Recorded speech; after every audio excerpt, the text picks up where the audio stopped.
সকল দর্শকদের নমস্কার। আজকে আমাদের সঙ্গে আছেন রাজনৈতিক বিশ্লেষক নীলাদ্রি ব্যানার্জি। আপনাদের করা খবরে নমস্কার। আজকে আমরা যে বিষয়ে আলোচনা করবো এবং আমার দর্শকরাও আমাদের সঙ্গে আছেন, বিষয়টি হচ্ছে এই যে 2026-এর বিধানসভা নির্বাচন আসন্ন, রাজ্য রাজনীতি, SIR, একদিকে মমতা বন্দ্যোপাধ্যায়, অন্যদিকে বিভিন্ন রাজনৈতিক যারা ব্যক্তিত্ব তারা দিল্লি থেকে আসছেন, প্রধানমন্ত্রী থেকে শুরু করে স্বরাষ্ট্রমন্ত্রী তারা আসছেন, এবং যে ঝড়টা উঠেছে একটা পরিবর্তনের ঝড়, যে ঝড় আমরা 2011-তেও দেখেছিলাম। তো এই সমস্ত বিষয় নিয়ে আমরা আলোচনা করব। আমার প্রথম যে প্রশ্নটা, আপনি যেহেতু রাজনৈতিক বিশ্লেষক, আপনার থেকে জানতে চাই, মোদিজি এসছেন এবং তিনি বলছেন যে ভয় আউট, ভরসা ইন, মানে ভয়কে আউট করে দেবে বিজেপি এবং ভরসাকে ইন করে পশ্চিমবাংলাকে সোনার বাংলা বানানোর দিকে একটা পরিবর্তন। কিভাবে দেখছেন? দেখুন, বাংলায় যখন যখন পরিবর্তন এসছে সেটা মানুষ ভয়ের বিরুদ্ধে ভোট দিয়েছে। 1977-এর কথা ভাবুন, সিদ্ধার্থ শঙ্কর রায়ের জরুরি অবস্থার যে ভয়ের শাসন ছিল তার বিরুদ্ধে সাধারণ মানুষ বামফ্রন্টের পক্ষে ভোট দিয়েছে সেদিন, এবং সেখানে কিন্তু মানুষ তার আদর্শ দেখেনি, তারা সিদ্ধার্থ শঙ্কর রায় এবং কংগ্রেসের বিরুদ্ধে ভোট দিয়েছিল বা ইন্দিরা গান্ধীর বিরুদ্ধে ভোট দিয়েছিল 77-এ। পরিবর্তন এসেছিল 2011-এ। দেখুন, 11-তে বুদ্ধদেব ভট্টাচার্য জোর করে কৃষি জমি, উর্বর কৃষি জমি ছিনিয়ে নিয়ে বেসরকারীকরণ, বেসরকারি ইন্ডাস্ট্রি স্থাপন করার যে নীতি, সেই নীতির বিরুদ্ধে মানুষ ভোট দিয়েছিল। সুতরাং সেখানেও মানুষ কিন্তু কোনো মমতা বন্দ্যোপাধ্যায়, তৃণমূল কংগ্রেস সব কিছু দেখেনি। তাদের প্ল্যাটফর্ম ছিল তৃণমূল।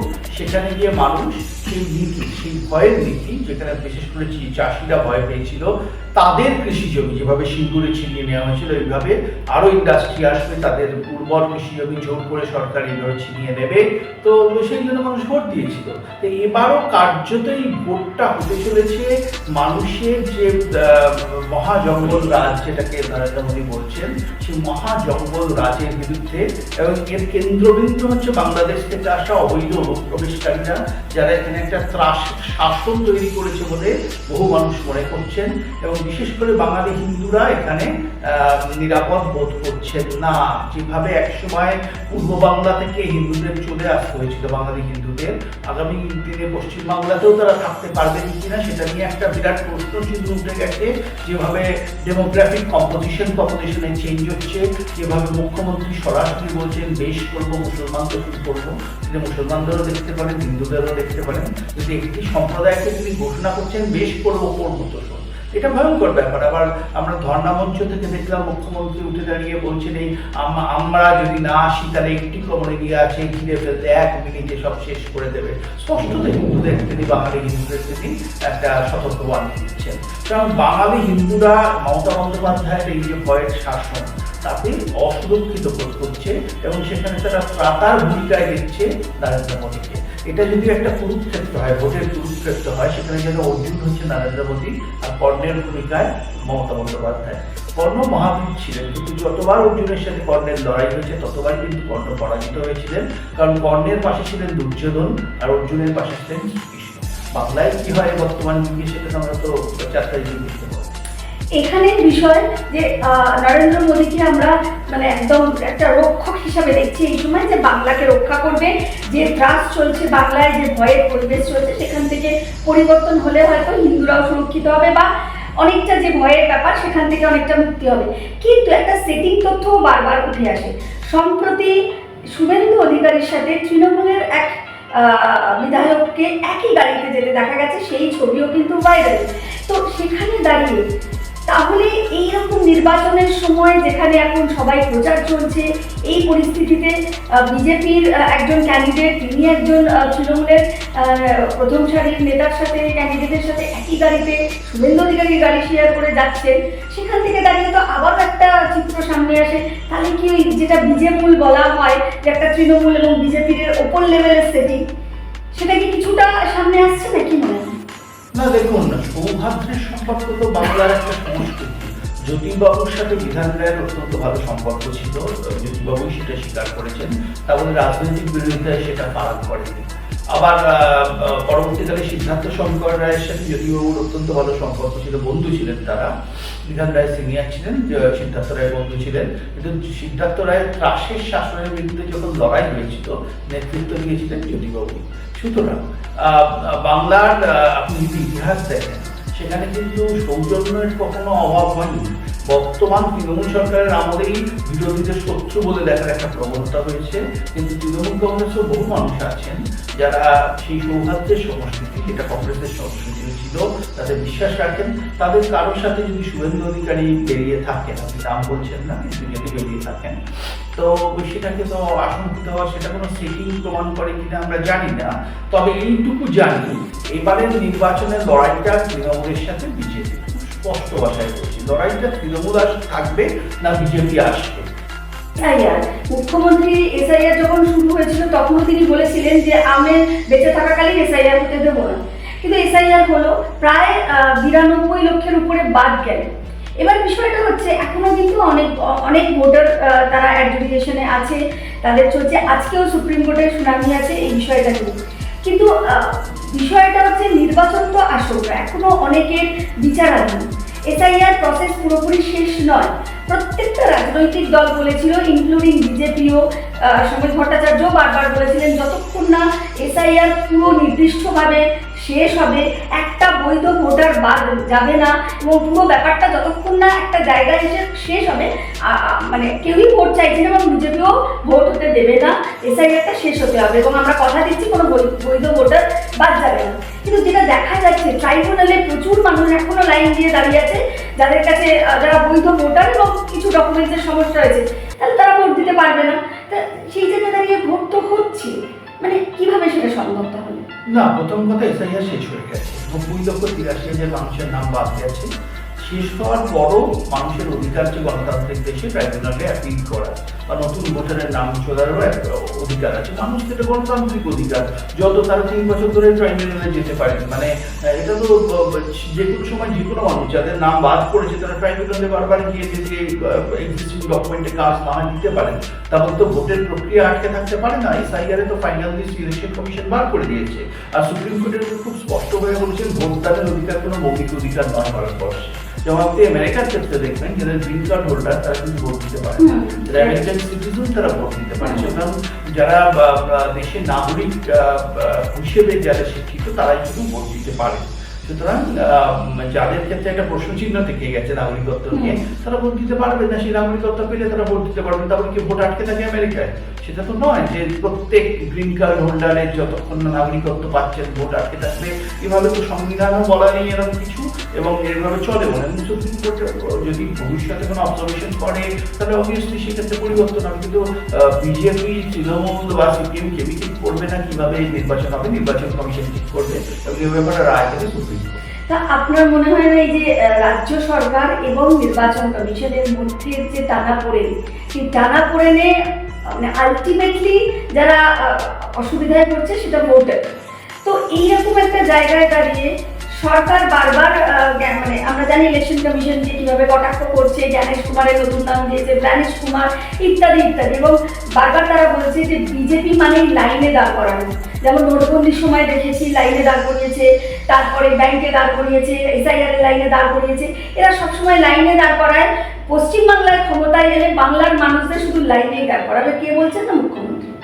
2016 সালে বা 17 সালে যখন মানুষ লাইনে দাঁড়িয়েছিল, তারপর 2019 সালে যে নির্বাচন হয়েছিল লোকসভায়, তাতে তৃণমূলের আসন 34 থেকে 22-এ নেমে এসেছে। তারা মানুষগুলো লাইনে দাঁড়াতে ভালোবাসে বাংলার মানুষ। আমি এইভাবে বলবো, ব্যাপারটা একটি লাইনে দাঁড় করানোটা এত সমস্যা হয়। দ্বিতীয় কথা হচ্ছে নির্বাচন, এই যে এসআইআর তো পশ্চিমবঙ্গে শুধু হচ্ছে না, তামিলনাড়ুতে হচ্ছে, কারণ বিজেপি বিরোধী সরকার, ডিএমকে সরকার। সমীক্ষায় দেখা যাচ্ছে বা ডিএমকে বিজেপি জোট ক্ষমতায় আসবে। ডিএমকে কে দেখছেন এ ব্যাপারে এই ধরনের আন্দোলন করতে, মানুষের অসুবিধার সৃষ্টি করতে। তামিলনাড়ুতে এখানে যেমন 90 লক্ষ মতো বাদ গেছে, 90,83,000, তামিলনাড়ুতে কিন্তু 97 লক্ষ সম্ভবত বাদ গেছে, আমার যতটুকু খবর আছে। তো তামিলনাড়ুতে বেশি বাদ গেছে, উত্তরপ্রদেশ দেখুন 3 কোটির কাছাকাছি বাদ গেছে। যোগী আদিত্য আমাকে দেখছেন এ ব্যাপারে অসন্তোষ প্রকাশ করতে, কিন্তু বিরাট জয় পেয়েছিলেন। সুতরাং এটা প্রশ্ন নয়, এটা প্রশ্ন তুলে দিচ্ছে এই আক্রমণটাকে তৃণমূল কি কার্যত অজুহাত তৈরি করছে পরাজয়। তৃণমূল কি বুঝতে পারছে যে পরাজয় আসন্ন, বা যে প্রতিষ্ঠান বিরোধিতার হাওয়া বইছে তাতে পরাজয় আসন্ন। তো সেই জন্য তারা অজুহাত তৈরি করছে যাতে হারার পর তারা বলতে পারে ওই সাইকেলের জন্য হারটা আমার মতো হারিনি, আগিয়ে দেওয়া।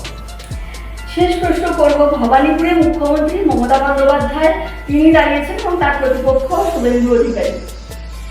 এই কেন্দ্রেতেই আমরা জানি এটা মুখ্যমন্ত্রীর কেন্দ্র, বা উনি ছোট থেকে ওই কেন্দ্রে ওখানে বড় হয়েছেন, ওখানেই দাঁড়িয়েছিলেন। গতবারে নন্দীগ্রাম থেকে তিনি হেরে এসেছিলেন, তারপরে আবার ভবানীপুর থেকে দাঁড়িয়ে তিনি জিতেছেন। এবারে তিনি নিজের কেন্দ্রেই দাঁড়িয়েছেন এবং তিনি বলছেন প্রায় 90% উপরে কাজ শেষ বা উন্নয়ন শেষ। উন্নয়নের পাঁচালিও তিনি করেছেন, শুনিয়েছেন। কি বলবেন তাহলে ভবানীপুরেও কি মমতা বন্দ্যোপাধ্যায় ভয় পাচ্ছেন? আপনি এক্ষুনি বললেন নামটার কথা, ওনার নাম হচ্ছে তৃণমূলের বিধায়ক খগেশ্বর রায়। ওনার সঙ্গে হ্যাঁ, তাতে তো তৃণমূলও আতঙ্কিত হতে পারে। খগেশ্বর রায় যে বিজেপিতে আসছেন না, শুভেন্দু অধিকারী তৃণমূলে যাচ্ছেন, এটা তো ধরে নেওয়া ঠিক নয়। মানে আতঙ্ক তো দুপক্ষেই হতে পারে। এবং শুভেন্দু তো দীর্ঘদিন তৃণমূলে কাজ করেছেন, ব্যক্তিগত সম্পর্ক তো অনেক বিষয়ে থাকতে পারে। এটা এত বেশি দেখার কিছু নেই। নরেন্দ্র মোদীর সাথে তো মমতা বন্দ্যোপাধ্যায়ের অত্যন্ত সৌহার্দ্যপূর্ণ সম্পর্ক একসময় ছিল, যে উনি প্রধানমন্ত্রী, মমতা বন্দ্যোপাধ্যায় মুখ্যমন্ত্রী, এটা হতেই পারে। কিন্তু মমতা বন্দ্যোপাধ্যায় যখন ধর্ণা মঞ্চে দাঁড়িয়ে হিন্দুদের শাসাচ্ছেন, যখন তিনি বলছেন দেশের আইন সিএ মানব না, যখন তিনি বাংলাদেশি অনুপ্রবেশকারীদের পশ্চিমবঙ্গে আইন হাতে তুলে নিতে উস্কানি দিচ্ছেন, তখন তো সেই সম্পর্ক থাকতে পারে। সম্পর্ক স্বাভাবিক কারণে ভেঙে যাবে। এবং যেভাবে উনি ব্যক্তিগত আক্রমণ করেছেন প্রধানমন্ত্রীকে, তার স্ত্রীকে নিয়ে, এই সম্পর্ক থাকতে পারে না। সম্পর্কটা ভেঙেছেন মমতা বন্দ্যোপাধ্যায়। সুতরাং এখন কোনো সেটিং নেই। সেটিং যদি থাকে সেটা সিপিএম এর সাথে তৃণমূলের সেটিং আছে। সিপিএম এর ভোট যদি বাড়ে তাহলে তৃণমূল বিরোধী ভোটটা ভাগ হয়ে যাবে এবং তৃণমূল জিততে সুবিধা হবে। এবং যারা ভোট দিচ্ছেন তারা এটা সম্ভবত ভালো করেই জানেন যে তারা যদি সিপিএমকে ভোট দেন তাহলে তৃণমূলকেই ভোট দিচ্ছেন, সিপিএম এবার ক্ষমতায় আসবে না। আর যদি বিজেপিকে ভোট দেন তাহলে তারা তৃণমূলের বিরুদ্ধে ভোট দিচ্ছেন। ইকুয়েশনটা খুব ক্লিয়ার, এর বাইরে কোনো ইকুয়েশন নেই। হয় আপনি তৃণমূল ক্ষমতায় আসবে, নয় বিজেপি ক্ষমতায় আসবে। এর বাইরে যারা অন্য যে কোনো দলকে ভোট দিচ্ছেন তারা তৃণমূলকেই ভোট দিচ্ছেন, কারণ তারা তৃণমূল বিরোধী ভোটটাকে ভাগ করে। এই প্রসঙ্গে আমি যাব, এই যে তৃণমূলের বিরোধী ভোট ভাগের কথা একটা হচ্ছে, সম্প্রতি হুমায়ুন কবিরেরও একটি ভিডিও, স্টিং ভিডিও, যেটা সামনে এসছে এবং সেটা ফেক না অরিজিনাল সেটা সবটাই তদন্তের ব্যাপার। সেটা কেউই এখনো তদন্ত করেনি, কিন্তু সামনে এসছে। এখানেও এই মুসলিম ভোট ভাগের একটা তথ্য আসছে। আপনি এই যে রাজনৈতিক বিশ্লেষণ করছেন, এই যে এখন একটা বিশাল চাপানোত্তর চলছে, একটা আর 2 সপ্তাহ বাদে নির্বাচন, এইরকম একটা নির্বাচনের প্রাক্কালে ভিডিও সামনে আসা, তাহলে এটা মুসলিমদের ক্ষেত্রে কতটা ভোট কাটার হিসাব যেটা চলছে সেটা মুসলিমদের কাছে কতটা হুমায়ুন কবির বিশ্বাসযোগ্যতার জায়গায় থাকলো, বা যেটা কাটার যে কথা হচ্ছে সেটা কি সত্যি মুসলিম ভোট কাটতে পারবে? এইটা সামনে দেখুন, যাই ঘটুক না কেন মুসলিম ভোট আমার বিশ্বাস তৃণমূলের দিকে যাবে। কেন যাবে এই কোয়েশ্চেনটা ব্যবহার করে দিই। তৃণমূল যদি না আসে, বিজেপি ক্ষমতায় আসবে। মুসলিমদের যদি গ্রেটার এভিল বলে কাউকে দেখতে হয় তাহলে এই মুহূর্তে দাঁড়িয়ে তারা বিজেপিকে দেখবে। সেরকম তৃণমূলের উপর যতই তাদের অসন্তোষ থাকুক না কেন, ভোট বাক্স ভোটটা তৃণমূলের দিকেই পড়বে বলে আমার বিশ্বাস।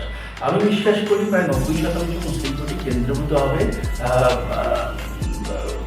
মুসলিমদের বাক্সে, তৃণমূলের বাক্সে। অন্যদিকে 70% হিন্দু ভোট কেন্দ্রীভূত হতে চলেছে বিজেপির বাক্সে। এটাই হচ্ছে ইকুয়েশন। এইভাবেই ভোটটা হচ্ছে, এটা পোলারাইজেশন হয়ে গেছে, কিছু করার নেই।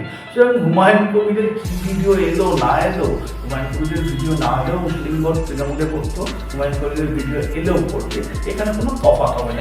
আপনি বলছেন এই যে কিছু মুসলিম তৃণমূল কংগ্রেস থেকে বা মমতা বন্দ্যোপাধ্যায়ের কাছ থেকে সরে যাচ্ছে, এটা আমরা শুনছিলাম যে সেই জায়গাটা নষ্ট হয়ে যাচ্ছে। মমতা বন্দ্যোপাধ্যায়ও কোথাও আতঙ্কিত, কারণ ওনার একটা ভোট ব্যাংক এই মুসলিম ভোট ব্যাংক, তো সেটা সরে যাচ্ছে। তাহলে আপনি বলছেন প্রায় 90% ওনাকেই করবে, মানে এইটা তাহলে একটা বাইনারি তৈরি করা যে তৃণমূলের থেকে মুসলিম সরে যাচ্ছে। মানুষ তো বাইনারি মানুষ তৈরি করছে। দেখুন, এটা খুব স্পষ্ট, যেভাবে হিন্দু ভোটাররা এটা ভালো করে জানেন। তারা যদি মনে করেন তারা মমতার শাসনে অসুরক্ষিত এবং তারা যদি সিপিএম বা কংগ্রেসকে ভোট দেন তাহলে তারা মমতাকেই ভোটটা দিচ্ছেন। কারণ যদি জোট সরকার হয়, সিপিএম কংগ্রেস মমতাকে সমর্থন করবে, তারা তো বিজেপিকে করবে না।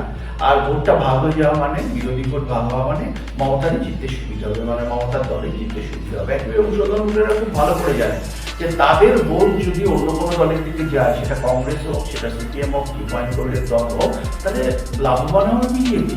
খুব সহজ সিচুয়েশন। ভোটারদের এত বোকা ভাবার কোনো কারণ নেই যে মানুষ মিডিয়া ন্যারেটিভ সেট করে দেবেন, আপনারা মানুষ গিয়ে ভোট দেবে, এরকম সেরকম হবে না। আমি বিশ্বাস রাখি এটা। বাংলার মানুষ এত বোকা নয়। যদি বোকা হতো ৭৭-এ বামফ্রন্ট আসতো না। ইন্দিরা গান্ধীর শাসন ছিল, এত বড় নেত্রী তিনিও হেরে গেলেন পশ্চিমবঙ্গে। সিদ্ধার্থ শঙ্কর রায় এত বড় প্রশাসক, তিনিও হেরে গেলেন, তার রাজনৈতিক জীবনটাই শেষ হয়ে গেল। তার আগে দেখুন ৬৭ সালে প্রফুল্লচন্দ্র সেন জননেতা ছিলেন, তার সময় কংগ্রেস হেরে গেল। তো এই ঘটনাগুলো তো আমরা দেখেছি। বাংলার মানুষকে এত, এবং প্রফুল্ল সেন হেরেছিলেন কিন্তু দুর্নীতির অভিযোগে, যেটা মমতা বন্দ্যোপাধ্যায় সরকারের বিরুদ্ধে দুর্নীতির অভিযোগ রয়েছে। সেটা ঠিক না ভুল আমি জানি না, কিন্তু মানুষ সেটা বিশ্বাস করছে। কিন্তু দুর্নীতির থেকেও বড় ইস্যু হয়ে দাঁড়িয়েছে এই মুহূর্তে, দাঁড়িয়ে হচ্ছে হিন্দুদের অস্তিত্ব রক্ষার লড়াই। এটা হিন্দুরা মনে করছে, সেটা কি ভুল হতে পারে, এই চিন্তাটাই ভুল। কিন্তু হিন্দুরা ভাবছে, আপনি হিন্দুদের সাথে কথা বলুন, বাঙালি হিন্দুদের সাথে, তারা আলোচনা করছে না এবার বিজেপিতে আনা দরকার। কেন বিজেপিতে আনা দরকার? আমাদের বাঁচার তাগিদে আনা দরকার। দুভাবে বাঁচা, একটা চাকরি বাকরি, রোজগার, ব্যবসা, সেটা তৃণমূল থাকতে হবে না, সেটা বুঝতে পারছেন। আর দ্বিতীয় হচ্ছে তাদের সুরক্ষা।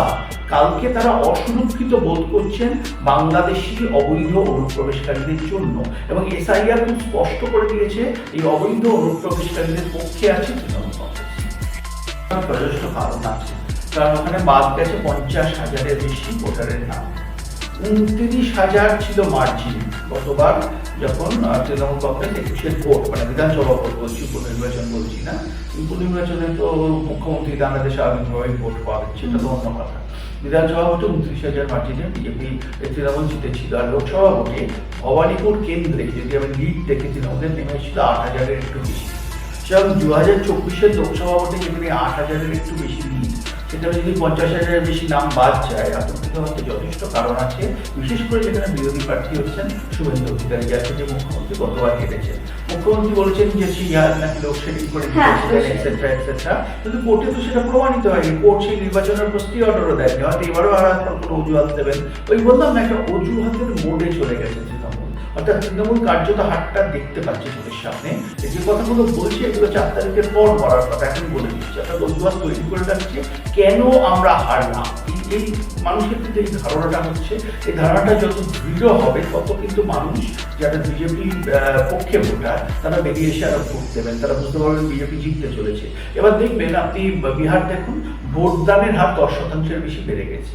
তামিলনাড়ু দেখুন রেকর্ড সংখ্যক ভোট পড়েছে। কেরালা দেখুন রেকর্ড, তামিলনাড়ু হয়নি, কেরালায় রেকর্ড সংখ্যক ভোট পড়েছে, এবং আসামেও রেকর্ড ভোট পড়েছে।